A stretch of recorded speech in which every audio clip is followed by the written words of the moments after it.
Alors, le chantier qu'on va réaliser, c'est la réhabilitation de tout ce bâtiment qui est le pavillon Henri IV, donc qui abritait l'ancienne cuisine de l'hôpital. On est en train de refaire la cuisine à l'intérieur de façon à ce que les patients de l'hôpital puissent avoir des repas. Et tout sera fabriqué sur place.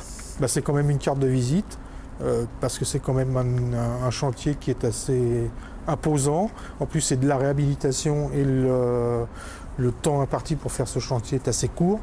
Et puis, c'est quand même un bon client puisque c'est la PHP. Donc, c'est une référence pour nous.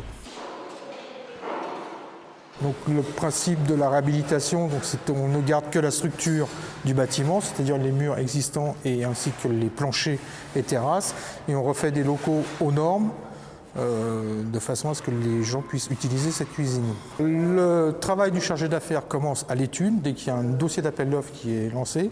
Donc il y a déjà l'étude du chantier, le chiffrage, donc la remise au client du chiffrage.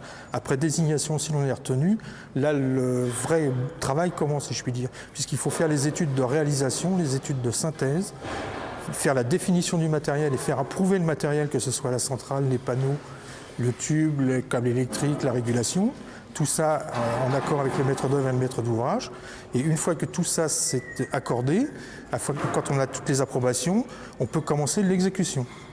Donc après, les réunions de chantier arrivent, on fait les réunions de chantier, donc les réunions de synthèse, et une fois que tout est approuvé et que nous pouvons travailler, que tout est en place, nous commençons donc l'exécution sur le chantier proprement dit. Pour faire mon métier, il faut savoir diriger les équipes sur le chantier, donner des conseils au niveau du bureau d'études et exprimer et faire comprendre aux gens au bureau d'études ce que vous imaginez, ce que vous voyez sur le chantier, la façon de le réaliser, de façon à ce que les plans soient le reflet de ce qui va être fait.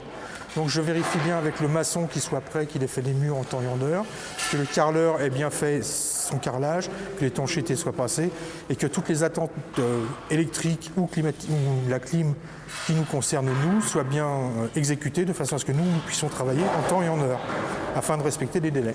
Je serai moi personnellement sur le chantier afin que le délai et la qualité du travail soient respectés.